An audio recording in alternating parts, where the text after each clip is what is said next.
This video will tell you about how the composition, number, and ratio of primary ship types that belong to the rival superpowers of World War II changed battleships, cruisers, destroyers, aircraft carriers, and submarines. The British Royal Navy had 328 ships in their service at the point that war broke out. Combat-ready ships grouped into task forces were distributed across the entire world. In the European waters, the Royal Navy was allied with the French Navy, which was the second largest in the world and comprised of 174 ships. The Force de Raid Squadron included the most modern battleships, cruisers, and destroyers. Their task was to fight against enemy raiders in the Atlantic Ocean, and the squadron was based in Brest. Another task force was deployed in the Mediterranean Sea. Some ships were also moored at bases on the shores of the Atlantic Ocean, the English Channel in Dakar, and the Indian Ocean. The main adversary of Great Britain and France in the European naval theatre of war until June 1940 was the German Navy, the Kriegsmarine, comprising 103 ships.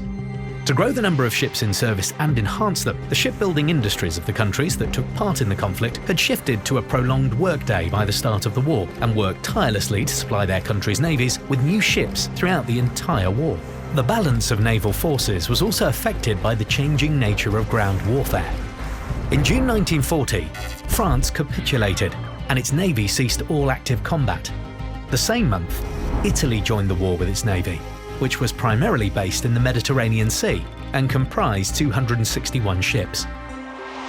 Great Britain had to fight against them with their Mediterranean fleet, based in Malta and Egypt, and with Task Force H in Gibraltar. This task force replaced the French Navy, which had ceased fighting in the war. Their objective was to control the western part of the Mediterranean Sea. By that time, Germany had commenced mass production of submarines to combat the British Navy. In the spring of 1941, the USA approved a Lend-Lease program. To facilitate this, the government organised large-scale construction of transport ships to carry goods to Great Britain. In August 1940, brand new battleship Bismarck joined the Kriegsmarine. The ship set off on her first combat raid against enemy transport communications, together with heavy cruiser Prince Eugen, at the end of May 1941. The British dispatched 65 ships to intercept and destroy her. Battlecruiser Hood was lost during the course of action.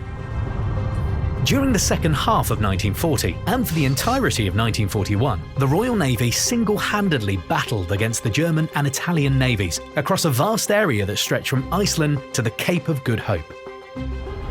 In June 1941, the USSR joined World War II. In June 22, 1941, the Soviet Navy had 272 ships in service, grouped into 4 fleets. Due to the fact that the war between the USSR and Germany was primarily ground-based, the main objectives of the Soviet Navy were supporting the coastal flanks of their ground troops and intercepting enemy communications.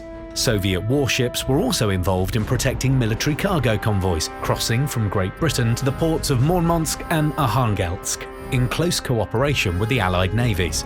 At the cost of tangible losses, the Soviet Navy ensured the safety of maritime trade routes and the success of ground operations. In December 1941, the Japanese aviation offensive on the US naval base in Pearl Harbor forced the Americans to join World War II. On December 7, 1941, the Imperial Japanese Navy comprised 238 ships. The US Navy had 345 ships in service at the moment they joined the war. 3 days after the attack on Pearl Harbor, Japanese aviation sent British battleship Prince of Wales to the bottom, as well as battlecruiser Repulse in the South China Sea. Great Britain declared war on Japan in response to this. The commencement of warfare in the Pacific Ocean defined the importance of naval aviation. At first, Japan had more aircraft carriers than the USA, 6 versus 3. As soon as May 1942, the first battle involving aircraft carriers took place in the Coral Sea, during which the Japanese sank one of 2 US carriers involved in the battle. However, the losses of the Japanese in the Coral Sea, 1 destroyed aircraft carrier and 1 damaged, stopped them from attacking New Guinea and played a major role in the next battle near Midway Atoll. That battle would determine the tide of the war in the Pacific Ocean. The combatants from the Japanese side were 4 aircraft carriers, 2 battleships, 2 heavy cruisers, 1 light cruiser, 12 destroyers, 248 deck aircraft, and 16 seaplanes.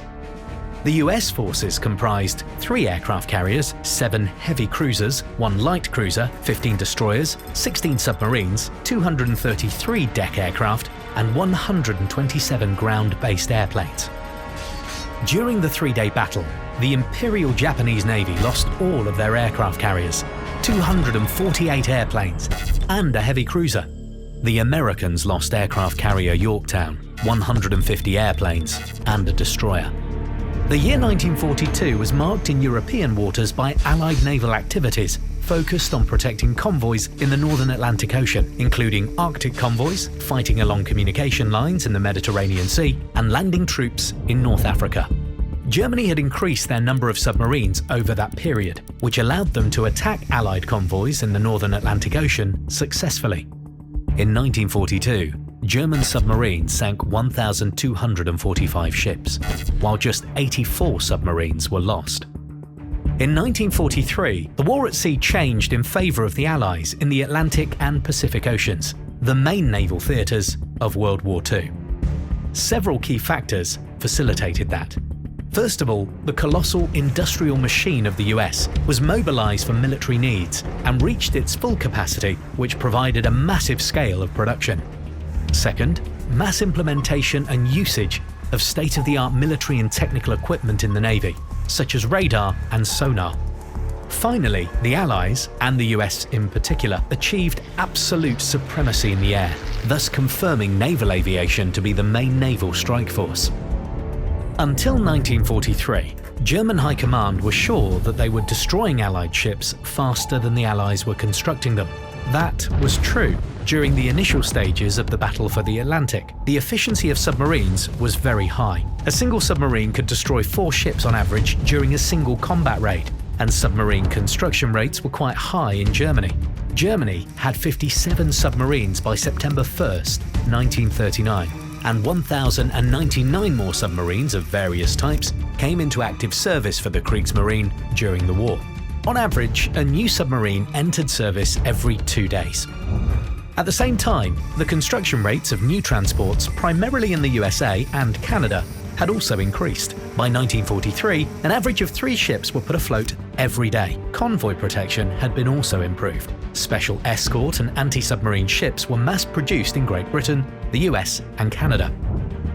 In 1943, Italy capitulated, and their navy ceased to pose a threat to the British forces in the Mediterranean Sea. In December of the same year, German battleship Scharnhorst attempted an attack on a convoy travelling to the USSR. She was destroyed by British ships. From that moment on, the Kriegsmarine were left with just a single battleship, Tirpitz, which was destroyed by British aviation in 1944. The Americans launched their offensive on the islands occupied by the Japanese in the Pacific Ocean. Their navy took an active part in the landing of troops and suppressing enemy coastal defenses with artillery fire. The Imperial Japanese Navy made numerous attempts to hamper the advance of the American troops, but they suffered significant losses in battles, both large and small. In June 1944, the Battle of the Philippine Sea took place. It resulted in the total destruction of almost all Japanese naval aviation.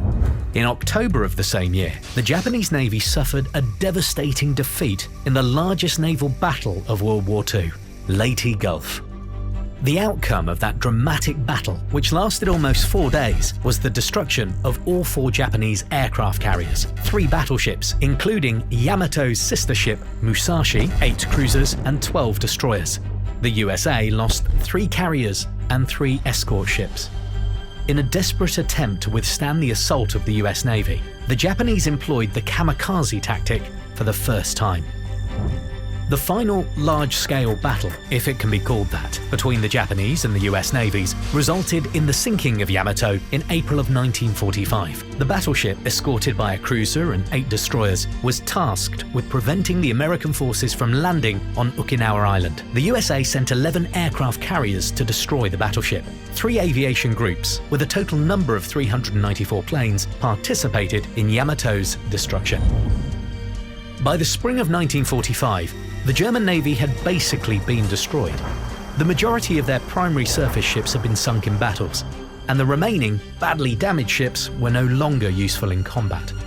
On May 4, 1945, the Kriegsmarine High Command gave the order for all of their submarines to cease combat. 156 submarines surrendered to the Allies. World War II ended on September 2, 1945, with the Japanese signing the Act of Capitulation on board US battleship Missouri. Japan had lost almost their entire navy by competing against the USA and Great Britain in terms of the number of ships in service prior to the war and trying to surpass these countries in the quality of their ships. The same happened to Germany and Europe. The dream of becoming a worthy opponent of Britain by outdoing Italy and France turned out to be a complete disaster. The USA became the main naval superpower, while Great Britain preserved their second spot with a great lead over all other contestants. But there was no need to keep such huge navies after the war, so both naval superpowers placed their ships into reserve, sent them to be mothballed or scrapped them for metal due to economic reasons. By contrast, with the first two naval superpowers, the naval forces of the USSR had played only a secondary role during the war, and their numbers hadn't changed a lot. The Soviet Union launched a large-scale program for creating a great navy after the conclusion of the war. Many of the ships that took part and had key roles in the sea battles of World War II are presented in World of Warships today. Create your own unique fleet and stand at the helms of the world's most famous warships.